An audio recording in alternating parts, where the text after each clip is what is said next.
Hello everyone, आज date है 28 अगस्त 2022 और द हिंदू न्यूज एनालिसिस में आपका स्वागत है। इस वीडियो में हम द हिंदू की इंपोर्टेंट न्यूज को एग्जाम के पॉइंट ऑफ व्यू से डिस्कस करेंगे। नीचे डिस्क्रिप्शन बॉक्स में Telegram channel Volcano IAS academy का लिंक दिया हुआ है। आप Telegram channel Volcano IAS academy के साथ में जुड़ सकते हैं।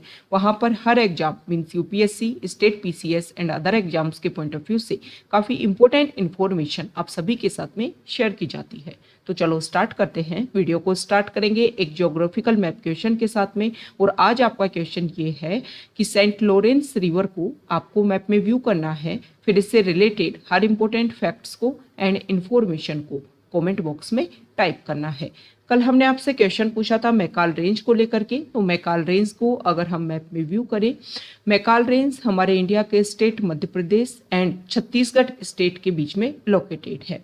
ये जो मैकाल रेंज है वो सतपुरा रेंज के ईस्टर्न मोस्ट पार्ट के रूप में लोकेटेड है। इसके अलावा Narmada river and Mahanadi river basin के बीच में सेपरेशन का काम भी करती है। तो जब भी इस तरीके की इंपॉर्टेंट हिल्स, इंपॉर्टेंट रेंज आपको सुनने को मिले, उसकी जो लोकेशन कहाँ है ये आपके लिए इंपॉर्टेंट हो जाता है, ताकि एक बेसिक फीचर जो है उस एरिया का आपके माइंड में क्लियर हो जाता है कि हाँ यहाँ पर लोकेटेड है और कौन सी चीज़ों को ये इफेक्ट किया जा सकता है इनके द्वारा।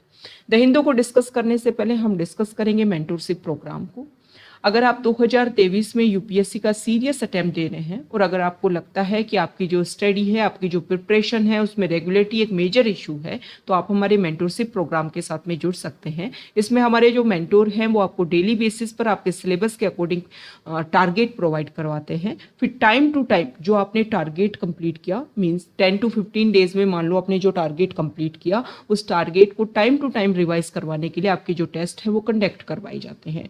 स्टैटिक पार्ट के साथ साथ में आपका जो करंट अफेयर्स है उसको भी कंडक्ट करवाया जाता है और उसके रिलेटेड टेस्ट जो है वो भी कंडक्ट करवाए जाते हैं। तो आपको लगता है कि ये मेंटरशिप प्रोग्राम आपके लिए बेनिफिशियल है, आप हमारी वेबसाइट पर विजिट कीजिए, वहाँ पर इसके जो अदर फीचर्स आपको व्यू कीजिए और बेनिफिट अगर आपको लगता है तो आप इसको ज्वाइन कर सकते हैं।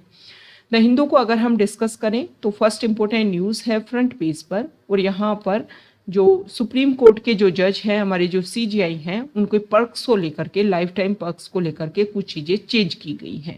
उन रूल्स जो हैं उनमें कुछ चेंज किए गए हैं, कुछ एक्स्ट्रा बेनिफिट जो हैं उनको देने की कोशिश की गई है। तो यहाँ पर ये बताया गया है कि जो भी हमारे सुप्रीम कोर्ट के जज और जो सीजीआई हैं वो रिटायरमेंट के बाद में उनको क्या किया जाएगा, उनको जो है वो एक तरीके से हाउस सर्विस जो है वो उनको लाइफ टाइम प्रोवाइड करवाई जाएगी। इसके अलावा उनको लाइफ टाइम सेक्रेटरियल असिस्टेंट जो है वो रिटायर्ड सीजीआई को प्रोवाइड करवाया जाएगा।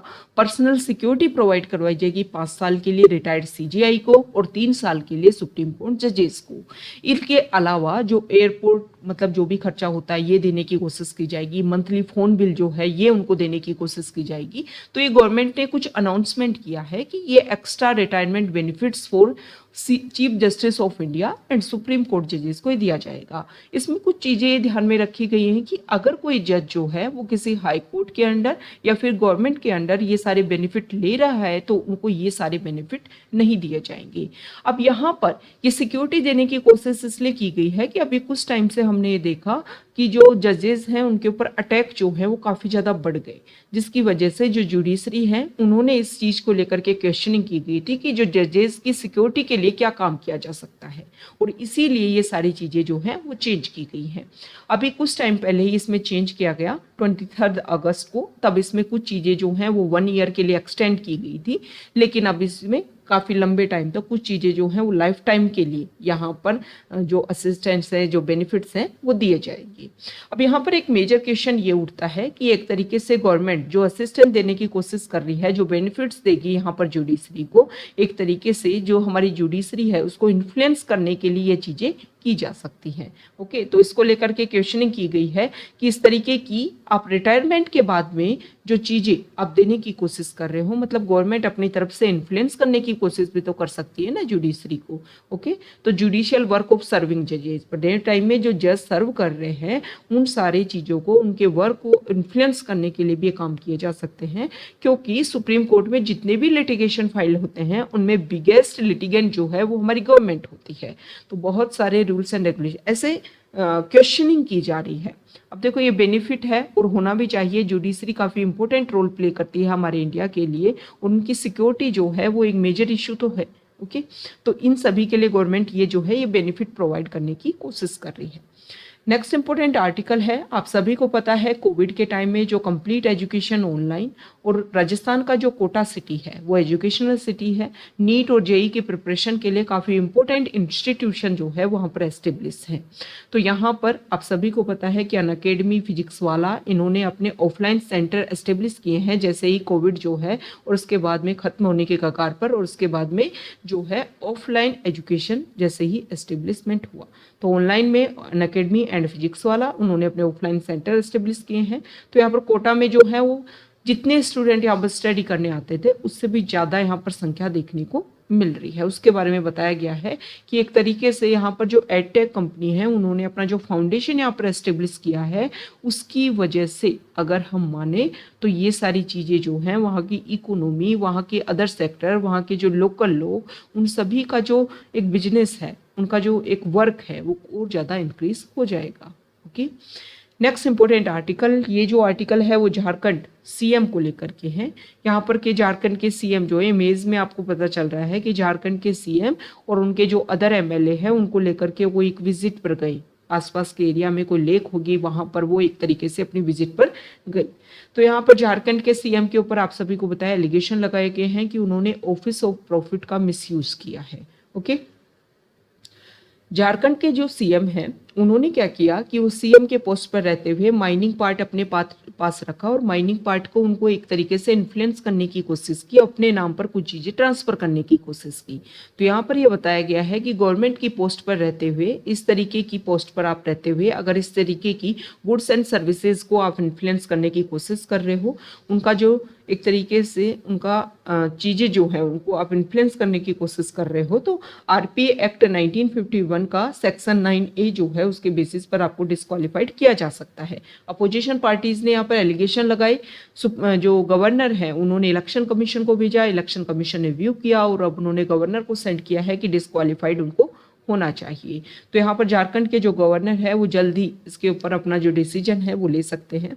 देखो वैसे वो सीएम बने रह सकते हैं, डिस्क्वालिफिकेशन के बाद में उनको हटा दिया जाए तो वो दोबारा से 6 मंथ्स के जो टेन्योर होता है उसमें without any member of legislative assembly वो बन सकते हैं सीएम, और भी मिनिस्टर बन सकते हैं, लेकिन उनको 6 मंथ्स के अंदर जो है वो उनको पोस्ट लेनी होगी, किसी भी सीट से जो है उनको जीत करके आना होगा। ओके, तो यहाँ पर ऑफिस ऑफ प्रॉफिट की बात हुई है, हम पहले भी डिस्कस कर चुके हैं ऑफिस ऑफ प्रॉफिट को, और कुछ अदर रिलेटेड से फैक्ट्स हम डिस्कस कर लेते हैं। देखो ऑफिस ऑफ प्रॉफिट जो है उसके हमारे कॉन्स्टिट्यूशन में एक वेल डिफाइंड डेफिनेशन उसके बारे में नहीं दिया हुआ है। अगर हम बात करें तो ऑफिस ऑफ प्रॉफिट की, तो देखो ऑफिस ऑफ प्रॉफिट जो है वो हमारे कॉन्स्टिट्यूशन के आर्टिकल 102, 191 जो है इनके सब क्लोज 1 में इसके बारे में बता रखा है। ऑफिस ऑफ प्रॉफिट जो है वो टाइम टू टाइम जुडिशरी में अदर केसेस को एक तरीके से इंटरवीन करने की कोशिश की गई, तो उसी के बेसिस पर ऑफिस ऑफ प्रॉफिट जो है उसको रेगुलेट करने की या उसको लेकर के एक डेफिनेशन निकल करके आई है कि हाँ इन चीज़ों को आप जो है ऑफिस ऑफ प्रॉफिट मान सकते हो। ओके, तो ये हमारे लिए इंपॉर्टेंट है कि जो हमारा कॉन्स्टिट्यूशन है उसमें डिफाइन नहीं कर रखा है ऑफिस ऑफ प्रॉफिट को। ओके, और ये जो ऑफिस ऑफ प्रॉफिट है इन सभी के लिए रूल्स एंड रेगुलेशन इसलिए लाए गए कि जो हमारे लेजिस्लेटर हैं वो कोई भी पोजीशन को होल्ड अगर करते हैं तो उसका एक्स्ट्रा बेनिफिट जो है वो अपने खुद के लिए ना हटा सके। ओके, जो भी फाइनेंशियल और अदर बेनिफिट्स जो हैं उनको इन्फ्लुएंस ना कर सके खुद के लिए, ये सारी चीज़ें मतलब एक तरीके से हेल्दी पॉलिटिक्स को प्रमोट करने के लिए, और जो भी पॉलिटिक्स में है पावर उनके पास में है उनको अपने तरीके से अपने अकॉर्डिंग जो है हर चीज़ को इन्फ्लुएंस ना कर सके, इसीलिए ये चीज़ें जो हैं वो काम में लाई गई ताकि उन सभी के ऊपर आप एक रेगुलेशन रख सको और रेगुलेशन के बेसिस पर उन चीज़ों को आप रेगुलेट कर सको। नेक्स्ट इंपॉर्टेंट आर्टिकल है, आप सभी को पता है कि हमारा इंडिया का जो सदर्न पार्ट है वहाँ पर हैवी रेनफॉल देखने को मिली। हैवी रेनफॉल की वजह से वहाँ पर जो है वो फ्लड जैसे इशू भी क्रिएट हो रहे हैं। तो यहाँ पर एक लेक के बारे में शो किया गया है कि लेक में एक्स्ट्रा इनफ्लो ऑफ वाटर होने की वजह से वो बह करके जो रोड एरिया जो है उन सभी को ये इफेक्ट कर रहा है। यहाँ पर जो है वो नोएडा में जो ट्विन टावर्स हैं उनका डिमोलिशन आज देखने को मिलेगा। इससे पहले भी हमारे इंडिया में इस तरीके की एक्टिविटी हो चुकी है। सुपरटेक इलीगल बिल्डिंग्स जो है in sector 9A 93A will disappear from the city's skyline. The exercise will cost 20 crore का इसमें खर्चा आएगा। और ये बोला जा रहा है कि इसकी वजह से बहुत सारा 80,000 टन ऑफ डेब्रीज जो है इसकी वजह से क्रिएट हो जाएगा। ओके, अब यहाँ पर ये चीज़ें जो हैं वो हमें शो करती हैं कि अगर इलीगल तरीके से कोई भी कंस्ट्रक्शन किया गया तो उसका जो रिजल्ट है वो डिमोलिशन ही देखने को मिलता है। नेक्स्ट इंपोर्टेंट आर्टिकल है, यहाँ देखिए पेज नंबर 6 पर, और यहाँ पर आईएनएस विक्रांत के बारे में बता रखा है कि आईएनएस विक्रांत को कंप्लीटली कमीशन करने में अभी टाइम लगेगा। ओके, 2 सितंबर के बारे में बता रखा था कि 2 सितंबर को इसका जो इंडक्शन है वो किया जाएगा हमारी नेवी में। आईएनएस विक्रांत जो है वो हमारे लिए बहुत ज़्यादा इंपॉर्टेंट है। इंडिजिनियसली इसको इंडिया ने प्रिपेयर किया है। 76% जो इसके पार्ट हैं वो इंडिजिनियसली इंडिया ने इसको प्रिपेयर करके इसमें इंस्टॉल किए हैं। आईएनएस विक्रांत के बारे में अगर हम अदर फैक्ट्स की भी बात करें तो हमारे इंडिया का जो फर्स्ट एयरक्राफ्ट कैरियर था वो भी हमारे लिए उसका नाम भी आईएनएस विक्रांत था। 1961 में हमने उसको यूके से अक्वायर किया था। 1971 का जो वॉर था हमारा पाकिस्तान के खिलाफ में उसमें काफ़ी इंपॉर्टेंट रोल प्ले किया था आईएनएस विक्रांत ने। फिर 1997 में इसको डिकमीशन कर दिया गया और अभी उसी नाम से इंडिया जो है वो इंडिजिनियसली इस एयरक्राफ्ट कैरियर को प्रिपेयर कर रहा है। हमारे इंडिया के लिए बहुत ज़्यादा इंपॉर्टेंट है एयरक्राफ्ट कैरियर, क्योंकि सी बॉडी जो है अगर आप इंडिया का सदर्न पार्ट को व्यू करोगे तो हमारे यहाँ पर जो सी एरिया है काफ़ी ज़्यादा, जो हमारा बॉर्डर एरियाज है वो सी एरिया से टच होता है। तो इन सारी चीज़ों को गवर्न करने के लिए, ये जो हमारा सदर्न पार्ट है इन सबको गवर्न करने के लिए इस तरीके के जो एयरक्राफ्ट कैरियर हैं, इस तरीके के इम्पोर्टेंट जो भी वेपन्स हैं वो हमें इंस्टॉल करने चाहिए ताकि इस एरिया को हम इंडिपेंडेंट और एक सेफली तरीके से इंस्टॉल कर सकें। नेक्स्ट इंपोर्टेंट आर्टिकल है पेज नंबर 7 पर, और यहाँ पर जो फर्स्ट आर्टिकल है वन इंडिया वन फर्टिलाइजर जो हमारी स्कीम है उसके बारे में बताया गया है। हमारे जो मिनिस्टर हैं उन्होंने इसके बारे में इम्पोर्टेंट बातें रखी हैं कि किस तरीके से अभी हमारे जो फार्मर जो हैं वो उन फर्टिलाइजर्स के ऊपर डिपेंड करते हैं जो अलग अलग एरिया से आते हैं, जिसकी वजह से उनकी अवेलेबिलिटी होने में काफ़ी टाइम लगता है।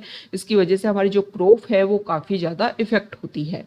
तो यहाँ पर ये बताया गया है कि अभी one fertilizer one India one fertilizer को यूज़ किया जाएगा। सभी लेवल पर एक ही फर्टिलाइजर को यूज़ किया जाएगा और इसमें जो है वो प्रधानमंत्री भारतीय जन उर्वरक परियोजना के नाम से सेल्फ प्रमोशन, मतलब गवर्नमेंट के नाम से इसका जो ब्रांडिंग है वो की जाएगी। ओके, तो इस तरीके से कोशिश की जा रही है कि हमारे इंडिया में जो भी डाइवर्सिटी है उसको ख़त्म करके यूनिटी जो है, इंटीग्रिटी जो है उसको प्रमोट किया जा सके। नेक्स्ट इंपोर्टेंट आर्टिकल है हमारे जो प्राइम मिनिस्टर गुजरात की विजिट पर उन्होंने एक तो अटल ब्रिज का इनोग्रेशन किया, दूसरा साबरमती रिवर के ऊपर ये ब्रिज बनाया गया है इसके ईस्टर्न कोस्ट टू, मतलब एक साइड से दूसरे साइड की कनेक्टिविटी देने के लिए, ताकि जो सिटी के जो लोग हैं वो एक साइड से दूसरी साइड जो है वो इजीली जा सके। पेडेस्ट्रियन और साइकिलिस्ट लोग जो हैं उनके लिए इजीली एक्सेसिबल बनाया गया है अटल ब्रिज को। दूसरा उन्होंने यहाँ पर विजिट किया, यहाँ पर जो है खादी फेस्टिवल ऑर्गेनाइज करवाया गया अहमदाबाद में, तो उन्होंने चरखा में अपने हाथ से जो है वो सूत काटने की कोशिश की, फाइबर बनाने की कोशिश की। ओके, तो यहाँ पर अगर हम बात करें तो हमारे जो प्राइम मिनिस्टर हैं उन्होंने इम्पोर्टेंट बात ये रखी कि हमारा जो फ्रीडम स्ट्रगल है उसमें खादी ने इम्पोर्टेंट रोल प्ले किया था, और ये जो स्पिनिंग व्हील है, जो चरखा है, उसने भी काफ़ी इम्पोर्टेंट रोल प्ले किया था हमारे फ्रीडम स्ट्रगल मूवमेंट में। तो हमें क्या करना होगा, 1947 तक जब इंडिया इंडिपेंडेंस के 100 ईयर ऑफ सेलिब्रेशन करेगा उस समय तक इंडिया जो है वो चरखा मीन्स खादी जो है उसका इतना प्रमोट करे कि हम इस एरिया में सेल्फ प्रमोट हो सके, सेल्फ जो है वो अपने आप को एक तरीके से इसके ऊपर डिपेंडेंट करके अदर कंट्रीज में भी इसको प्रमोशन कर सके। यहाँ पर उन्होंने बताया कि जिस खादी ने इम्पोर्टेंट रोल प्ले किया हमारी इंडिपेंडेंस के लिए, उसी को हम इतना प्रमोट करें कि 100 ईयर ऑफ इंडिपेंडेंस के टाइम में भी जो है खादी एक इम्पोर्टेंट रोल में सामने आए। यहाँ पर उन्होंने बताया कि प्रमोशन के लिए हम क्या कर सकते हैं, खुद यूज़ करें और जो आपके रिलेटिव्स हैं उनको इसका गिफ्ट करें। नेक्स्ट इम्पोर्टेंट आर्टिकल है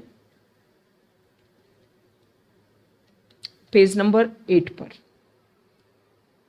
हाँ, यहाँ पर हमारी जो नेक्स्ट सीजीआई है यू ललित, हमारे नेक्स्ट सीजीआई 49 नंबर के चीफ जस्टिस ऑफ इंडिया बने हैं। हमारे जो प्रेसिडेंट हैं उन्होंने इनको ओथ दिलवाई है।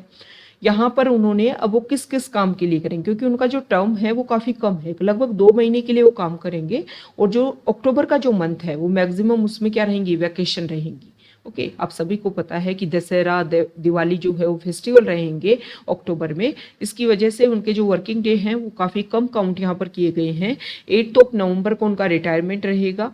और जो हमारे नेक्स्ट सीजीआई रहेंगे इनके बाद में, उनका जो टर्म है वो काफ़ी ज़्यादा लंबा रहेगा। तो एक तो क्वेश्चन यहाँ पर ये किया गया है कि जो भी हमारे सीजीआई हैं चीफ जस्टिस ऑफ इंडिया, उनकी जो टर्म है उनको फिक्स किया जाए, मतलब एक रेगुलेट करने की कोशिश की जाए कि इतना टर्म तो होना ही चाहिए। दूसरा यहाँ पर क्वेश्चन ये किया गया कि देखो जो वैकेशन टाइम ज़्यादा रहेगा, लेकिन ये बोला गया है कि अगर अदर जजेस भी और हमारे जो सीजीआई हैं उस चीज़ के लिए काम करते हैं कि वैकेशन टाइम में भी काम किया जाए। जैसे कि जब हमारे चीफ जस्टिस खेयर थे तो उस टाइम में नेशनल जुडिशियल अपॉइंटमेंट कमीशन जो 99th कॉन्स्टिट्यूशनल अमेंडमेंट एक्ट के थ्रू जिसको लाया गया था और जिसमें डिसाइड किया गया था कि जुडिशरी में जो अपॉइंटमेंट्स होते हैं जजेस के, उसमें गवर्नमेंट का भी इंटरफेरेंस होना चाहिए। लेकिन जुडिशरी ने इसको नलीफाई कर दिया और ये चीज़ें शो करने की कोशिश की कि जुडिशरी एक इंडिपेंडेंट बॉडी है, इसमें गवर्नमेंट का इंक्रोचमेंट अगर देखने को मिलेगा तो सेपरेशन ऑफ पावर्स को जो हम फॉलो करते हैं बेसिक फीचर के रूप में, वो यहाँ पर कंप्लीट नहीं हो पाएगा। मतलब हम बेसिक स्ट्रक्चर का वायलेशन यहाँ पर क्रिएट कर देंगे। इसलिए NJAC national judicial appointment commission जो है इसको रिमूव कर दिया गया। और जो प्रोसीजर फॉलो किया जाता है जजेस के अपॉइंटमेंट के लिए, थर्ड जजेस केस में ये चीज़ सामने आई कि जो हमारे चीफ जस्टिस ऑफ इंडिया है वो 4 सीनियर मोस्ट जजेस के साथ में डिस्कशन करने के साथ में जो गवर्नमेंट है उनको ये चीज़ें सजेस्ट करेंगे, जो हमारे प्रेसिडेंट हैं फिर उनके अप्रूवल के लिए, उनके अपॉइंटमेंट के लिए सारा प्रोसीजर शो करने की कोशिश करेंगे। तो यहाँ पर जो प्रोसीजर है थर्ड जजेस केस में जो चीज़ें हैं उसी को रेगुलर रखा गया। तो उस टाइम में भी इस कमीशन को हियरिंग के लिए समर वैकेशन में भी कोर्ट को चलाया गया था। ओके, तो इसलिए अभी प्रेजेंट टाइम में जो वैकेशन है उसमें भी काम किया जा सकता है। अब किन किन काम के लिए, किन किन पॉइंट्स के लिए काम होगा, तो सबसे पहले तो जो जजेस हैं जो हमारे सीजीआई हैं उन्होंने बोला है कि कुछ कॉन्स्टिट्यूशन बेंच बनाई जाएंगी। और ये जो कॉन्स्टिट्यूशन बेंच जो है वो एक तो 103rd अमेंडमेंट एक्ट जो आया था EWS इकोनॉमिक वीकर सेक्शंस को रिजर्वेशन देने के लिए, जो 10% उनको रिजर्वेशन दिया गया है, उसके लिए उसको जो चैलेंज करने की पिटीशन डाली गई है उसको यहाँ पर क्वेश्चनिंग किया जाएगा। दूसरा व्हाट्सएप प्राइवेसी पॉलिसी इशू को लेकर के और जल्लिकट्टू रिलेटेड जो प्लीज हैं उनको भी यहाँ पर क्वेश्चनिंग की जाएगी। तो यहाँ पर एक कॉन्स्टिट्यूशनल बेंच बनाने की बात की गई है।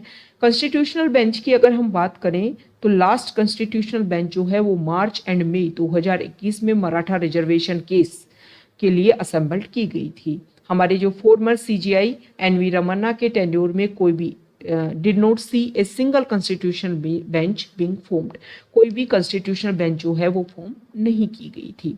अब यहाँ पर ये बताया गया है कि देखो एक इम्पोर्टेंट बात ये है कि कॉन्स्टिट्यूशनल बेंच होती क्या है। कॉन्स्टिट्यूशनल बेंच की अगर हम बात करें तो कोई भी सुप्रीम कोर्ट में जो भी कॉन्स्टिट्यूशनल बेंच बनती है उसमें कम से कम 5 जजेस जो हैं वो होने चाहिए। और हमारे जो सीजीआई है उनके पास में पावर होती है कि वो कॉन्स्टिट्यूशनल बेंच बना सकते हैं। ओके, अब ये कॉन्स्टिट्यूशनल बेंच क्यों बनाई जाती है? कोई भी substantial question of law as to the interpretation, मतलब कोई एक अच्छा खासा ऐसा मुद्दा है जिसको लेकर के एक एक्सप्लेनेशन आनी चाहिए जुडिशरी की, उसमें एक रिजल्ट आना जरूरी है। और वो रिजल्ट अगर आएगा तो बहुत सारी चीज़ों को वो इफेक्ट करेगा। तो उन सारी चीज़ों को डिस्कशन करने के लिए कॉन्स्टिट्यूशनल बेंच जो है बनाई जाती है। अगर हम डिस्कस करें तो हमारे इंडिया में आज से पहले भी बहुत सारी कॉन्स्टिट्यूशनल बेंच बन चुकी है, जिनमें से कुछ के एग्जाम्पल हम डिस्कस करेंगे। एक है AK गोपालन वर्सेज स्टेट ऑफ मद्रास। इसके अलावा अगर हम बात करें तो Keshavananda Bharati case versus state of Kerala, जिसमें बेसिक स्ट्रक्चर डॉक्ट्राइन जो है वो दिया गया था। इसके अलावा अगर हम बात करें तो यहाँ देखिए Ashok Kumar Thakur versus union of India, इसमें जो है वो ओबीसी रिजर्वेशन की बात बताई गई थी। तो ये कुछ ऐसी कॉन्स्टिट्यूशनल बेंच जिनका रिजल्ट जो है वो आज तक हम डिस्कस करते हैं। पॉलिटी को जब आप स्टडी करोगे एम लक्ष्मीकांत बुक, तो उसमें आप देखोगे कि ये जो केसेस हैं इनके बारे में टाइम टू टाइम रेफर दिया जाता है। तो ये सारी चीज़ें हैं, ये सारी चीज़ें आपको पता होनी चाहिए और आपको ये चीज़ें क्लियर होनी चाहिए कि कॉन्स्टिट्यूशन में जब भी कोई इस तरीके की टर्म आती है ना, आप इसके लिए क्वेरीज रखो। क्योंकि अगर हम बात करें यूपीएससी की, तो यूपीएससी प्रीलिम्स जो है उसमें जो एक रेगुलर में चलते आए जो क्वेश्चंस है ना, वो काफ़ी कम पूछे जाते हैं।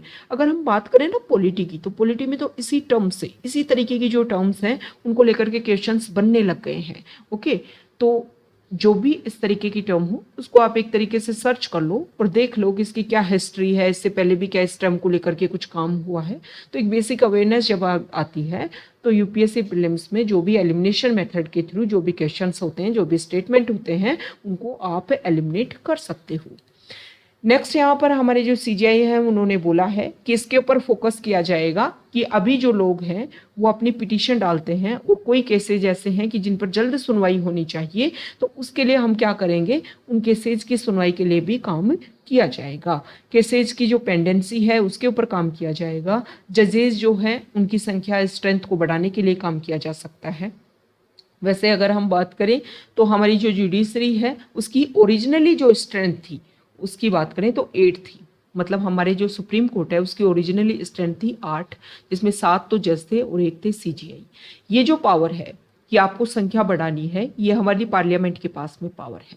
ओके, दूसरा अगर हम बात करें तो यहाँ पर मतलब हमारे अभी प्रेजेंट टाइम में 34 हैं, 34 जजेस की संख्या है सुप्रीम कोर्ट में, जिसमें 30 जो जज हैं वो यहाँ पर हैं। तो इसमें बताया गया है कि ये जो स्ट्रेंथ है इसको कंप्लीट करने की कोशिश की जा सकती है।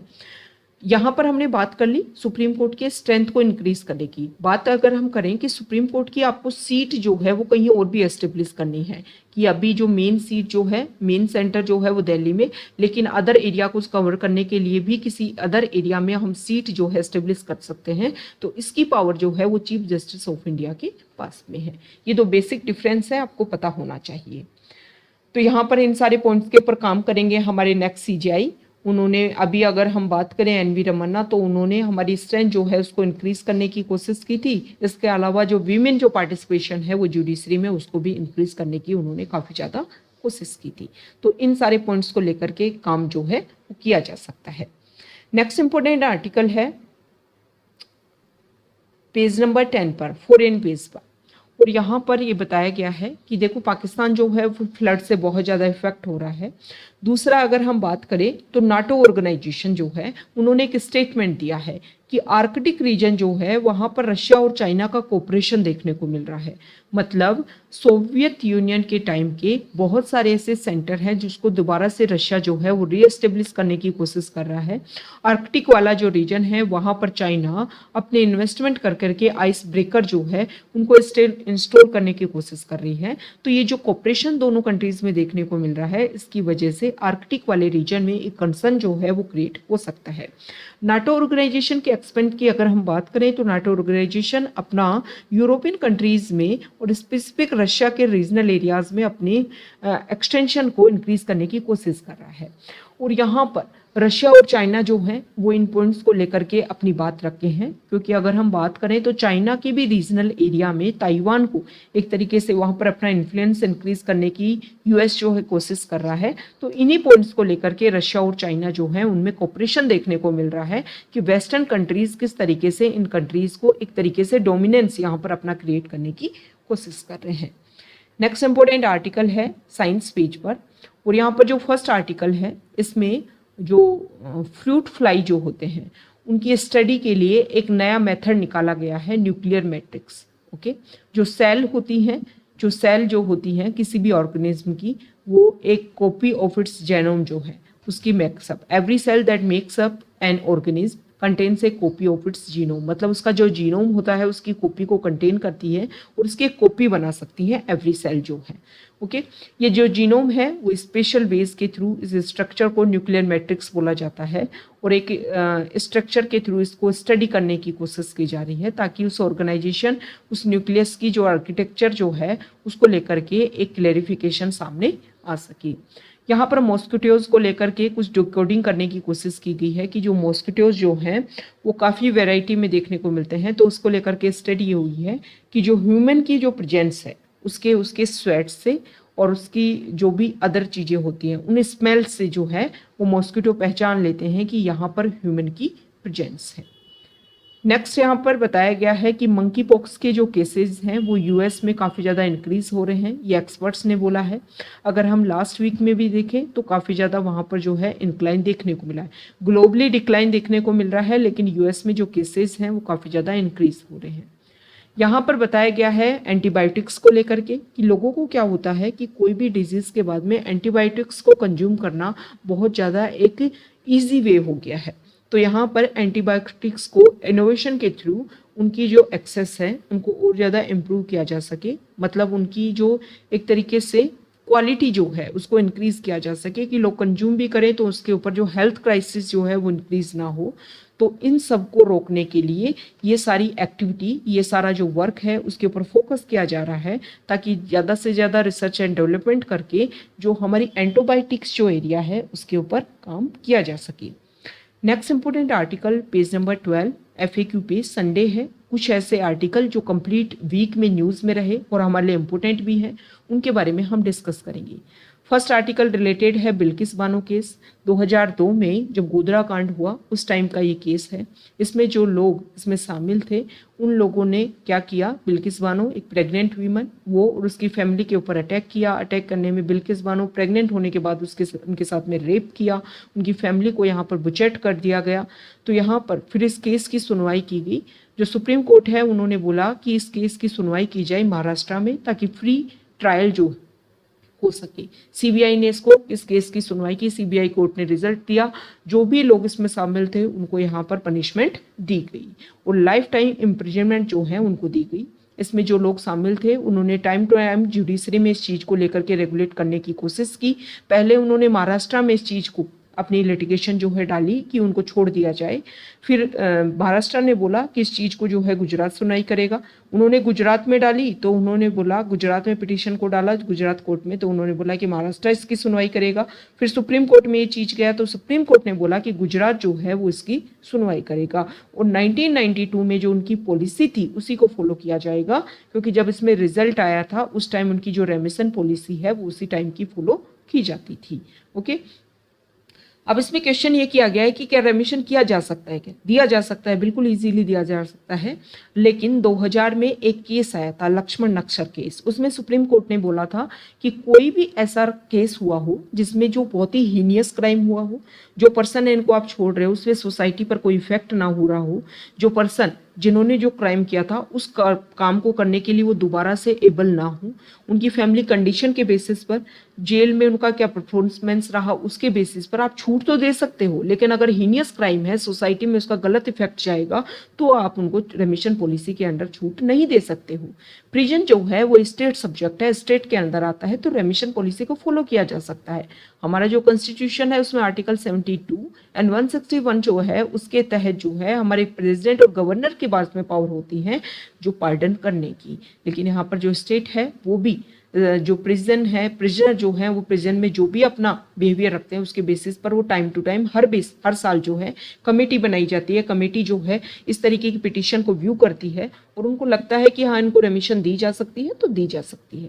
अब क्वेश्चन यहाँ पर ये उठ रहा है कि देखो, सबसे पहले तो इस केस को सीबीआई ने डिस्कस किया था, तो सीबीआई का जो केस है उसमें अगर गुजरात गवर्नमेंट जो है उसमें रेमिशन पॉलिसी को फॉलो भी कर रही है तो उनको सेंट्रल से डिस्कशन किया जाना चाहिए था, क्योंकि सीआरपीसी जो है उसमें ये बात क्लियर बोली गई है कि सीबीआई जो है किसी केस को रेगुलेट करती है तो उसमें स्टेट अगर रिजल्ट देते हैं तो उनको सेंटर से डिस्कशन होना चाहिए।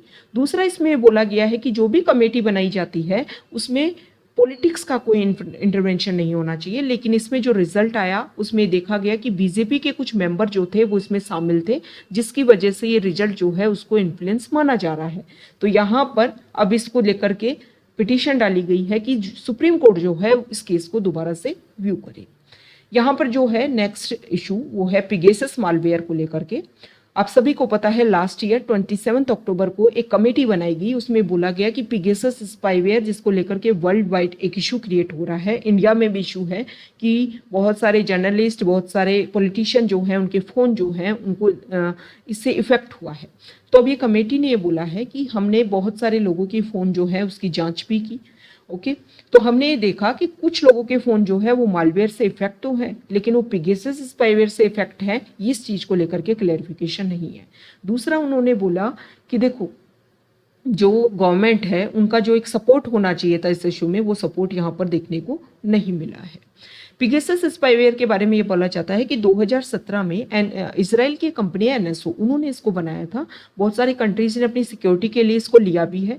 इंडिया के ऊपर ये बात है कि क्लियरली इंडिया ने कभी नहीं बोला कि हमने पेगासस स्पाईवेयर लिया है, लेकिन 2017 में जब हमारे प्राइम मिनिस्टर, जिनकी पहले ऐसे प्राइम मिनिस्टर हमारे इंडिया के जिनकी इसराइल में विजिट, तो उनके टाइम में कुछ डील हुई थी और उसमें बोला गया है कि इनडायरेक्टली जो है इस स्पाईवेयर को इंडिया में लिया गया है। ये जो आर्टिकल है नेक्स्ट, इसमें ट्विटर के विसिल ब्लोअर जो है, ट्विटर के एक इम्पोर्टेंट एम्प्लॉय मुडगे जाटको, वो farmer head of security at Twitter, Twitter में सिक्योरिटी हेड थे वो, अभी उनको जनवरी में इस जॉब से निकाल दिया गया। तो उन्होंने एलिगेशन लगाए हैं कि ट्विटर ने जो अपनी प्राइवेसी पॉलिसी है उसको लेकर के रिवील नहीं किया है, बहुत सारे सिक्योरिटी इश्यूज हैं ट्विटर को लेकर के, उसको रिवील नहीं किया है। और अभी इलॉन मस्क जो एक ट्विटर के साथ में उनकी डील हो रही थी, उन्होंने भी ये बात बोली थी कि इस डील में हटने का उनका पीछे रहने का कारण यही है। ट्विटर के जो विसिल ब्लोअर हैं उन्होंने ये भी बोला है कि इंडिया में ट्विटर को लेकर के जो भी कंटेंट है उसको लेकर के इंडिया की गवर्नमेंट ने ये बोला कि हमारा जो एजेंट है वो एक रहेगा, और जो भी इस तरीके के रूल्स एंड रेगुलेशन जो भी ट्वीट किए जाते हैं उनको हम व्यू करने की कोशिश करेंगे। ऐसा भी एलिगेशन, ऐसा भी क्लेम उन्होंने किया है। अब इस पर क्या रिजल्ट आएगा, इंडिया अपना क्या बात रखेगा, ये बात दूसरी है, लेकिन सेंसिटिव डाटा को किस तरीके से एक्सेस किया जाता है सिस्टम से, इसके लिए उन्होंने ये बात रखी है। हालांकि जो ट्विटर है उन्होंने क्लेरिफिकेशन दिया है कि उनकी जो जॉब परफॉर्मेंस है जो थी वो अच्छी नहीं थी, इसीलिए उनको जॉब से निकाला गया था। तो ये आज का हमारा द हिंदू न्यूज़पेपर का डिस्कशन है। अगर आप यहाँ तक आए हैं, वीडियो आपको अच्छा लगा है तो प्लीज़ वीडियो को लाइक कीजिए, शेयर कीजिए और चैनल को सब्सक्राइब कीजिए। आप हमारे अदर इनिशिएटिव जैसे क्वेश्चन एंड आंसर सीरीज और भी अदर इनिशिएटिव हैं जो आपके बेनिफिट के लिए हैं, उनको आप व्यू कर सकते हो। Okay, thank you.